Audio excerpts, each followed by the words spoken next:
नमस्कार, आदाब। आप देख रहे हैं खबरें और नगमे।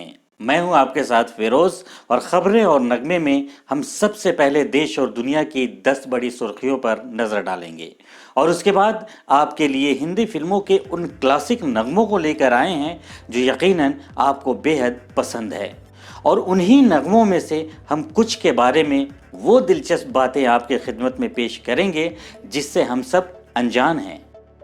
हम आपको सिर्फ उन क्लासिक नगमों के बारे में बताएंगे ही नहीं, बल्कि उन नगमों और उन फिल्मों के पीछे की बहुत ही रोचक घटनाओं का भी जिक्र करेंगे जिन्हें आप जानने के ख्वाहिशमंद हैं। आमतौर पर हम देखते हैं कि फिल्मों में कोई भी नगमा 3 से 5 या 7 मिनट तक का होता है, लेकिन उन नगमों के बनने में कई घंटा या कई दिनों का वक्त लग जाता है जो अमूमन हमें पता नहीं होता।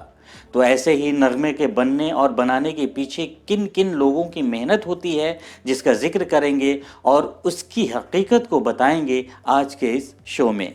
तो रहिए हमारे साथ और देखते रहिए खबरें और नगमे। तो चलिए सबसे पहले नजर डालते हैं आज की 10 बड़ी सुर्खियों पर।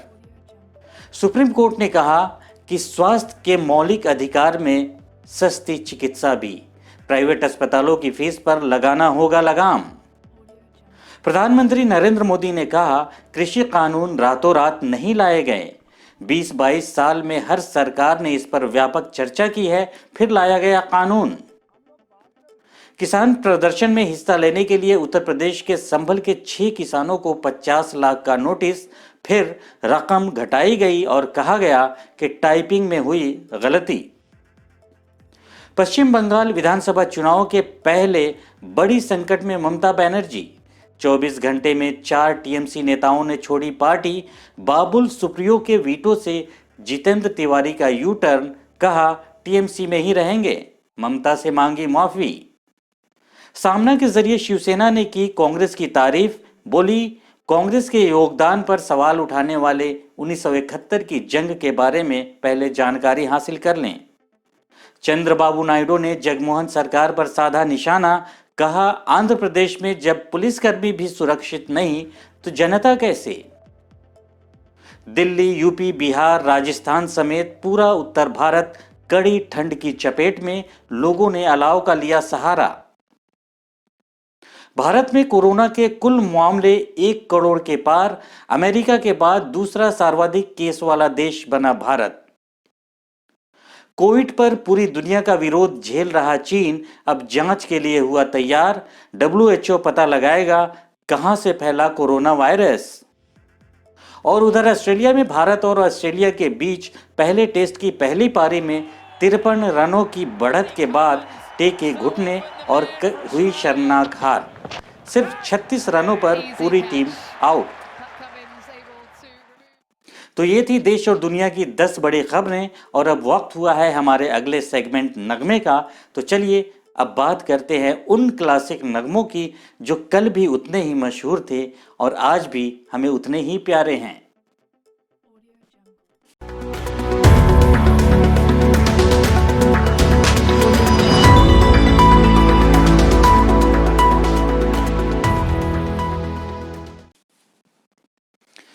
तो नगमे में एक बार फिर आप तमाम नाजरीन का स्वागत करते हुए, इस्तकबाल करते हुए आगे बढ़ते हैं और बात करते हैं 1950 के दौर के एक नगमे की।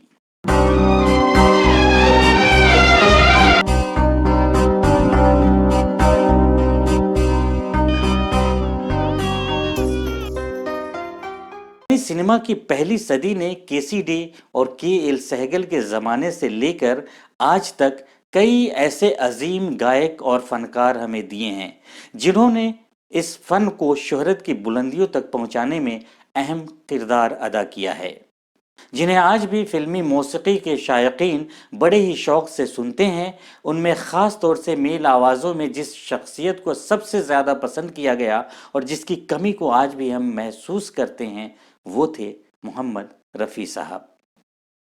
बात है दरअसल 1946 में आई फिल्म शाहजहां की, जिसके संगीतकार थे नौशाद साहब, और इस फिल्म में हीरो का किरदार निभाया था के.एल. सहगल साहब ने, जिन्होंने ताजमहल का डिजाइन बनाने वाले एक ईरानी इमारत साज का किरदार अदा किया था। ये शख्स यानी कि केएल सहगल एक शहजादी जिसका नाम नसीम बेगम है उनसे मोहब्बत करता है और उसी मोहब्बत में उनके लिए इधर उधर भटकते हुए एक गाना गाता है जिसके बोल हैं, रूही रूही रूही मेरे सपनों की रानी। जाहिर है ये गीत खुद केएल सहगल साहब ने गाया था, मगर निर्देशक ने इस गीत को इस तरह से फिल्माया कि पहले सहगल साहब गा रहे हैं, उसके बाद एक एक के होंठों और कानों पर चढ़ता हुआ ये गीत पूरे शहर के लोगों में पहुंचता है। जो नहीं भी जानता है वो भी इस गीत को सुनकर रूही के हुस्न पर फिदा हो जाता है। यहाँ तक फकीर फुकरा भी रूही रूही पुकार उठते हैं। आखिर में कैमरा एक तन्हा फकीर को रूही को पुकारता और गीत का मुखड़ा गाते हुए दिखाता है। ये फकीर सिर्फ मुखड़ा गाता है और इसी पर गीत खत्म हो जाता है। और इसी फकीर के लिए नौशाद साहब ने जिस आवाज़ का इस्तेमाल किया था वो आवाज़ थी मोहम्मद रफ़ी साहब की। भले ही रफ़ी साहब ने इस गाने में आखिरी के 2 लाइनें गाई थीं, लेकिन दरअसल इस गाने का रिकॉर्ड अपने आप में आने वाले वक्त की पेशनगोई या भविष्यवाणी था, क्योंकि ये नगमा सहगल साहब की आवाज़ से शुरू होता था और रफ़ी साहब की आवाज़ पर ख़त्म हो रहा था। यानी ये वो मरहला था जब सहगल साहब का दौर ख़त्म हो रहा था और रफ़ी साहब का दौर शुरू होने वाला था। और ये भी एक अजीब इत्तेफाक रहा कि ये फिल्म सहगल साहब की आखिरी फिल्म साबित हुई और उनकी वसीयत के मुताबिक उनके इंतकाल पर इसी फिल्म का वो गीत बचाया गया जिसके बोल थे, जब दिल ही टूट गया हम जी कर क्या करेंगे, जिसको सुनकर आज भी हमारी पलकें नम हो जाती हैं। और हो भी क्यों ना, ये नगमा ही ऐसा है जो हर इंसान के जज्बात की नुमाइंदगी कहीं ना कहीं कभी ना कभी ज़रूर की होगी।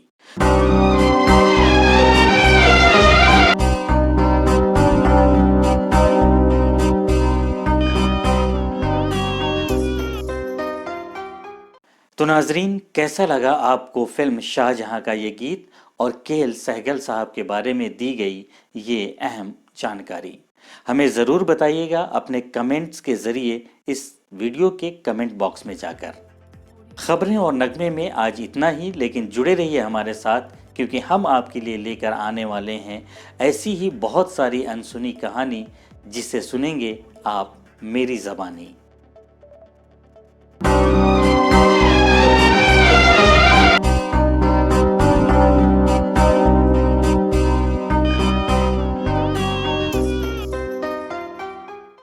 एक बात और हम आपको बताते हुए आपसे आगे बढ़ेंगे कि आप इस शो में इन क्लासिक नगमों को इस बार कुछ वजहों से नहीं देख पाए हैं, इसके लिए मुझे आप माफ़ करें, लेकिन हमने उन नगमों की लिंक ज़रूर दे दी है कि आपको इसको देखने में दिक्कत ना हो। पर हमारी कोशिश ज़रूर है कि आगे चलकर यहीं पर वीडियो में ही उन नगमों को आपको दिखा सकूं। पर आप इसे तभी देख पाएंगे ना जब आप हमसे जुड़े रहेंगे। तो इसके लिए अपने चैनल को लाइक करें, सब्सक्राइब करें, शेयर करें ताकि आपको नई वीडियो आने वाली जो है उसकी जानकारी आपको मिलती रहे। और आप अपने सुझाव वीडियो के नीचे कमेंट बॉक्स में ज़रूर दें। आज के लिए इतना ही, मुझे दीजिए इजाज़त, लेकिन जुड़े रहिए खबरें और नगमे के साथ। और चलते चलते ये एक बहुत ही प्यारा शेर आपकी खिदमत में। रखते हैं जो औरों के लिए प्यार का जज्बा, रखते हैं जो औरों के लिए प्यार का जज्बा, वो लोग कभी टूट कर बिखरा नहीं करते। तो रहिए हमारे साथ और जुड़े रहिए खबरें और नगमे में।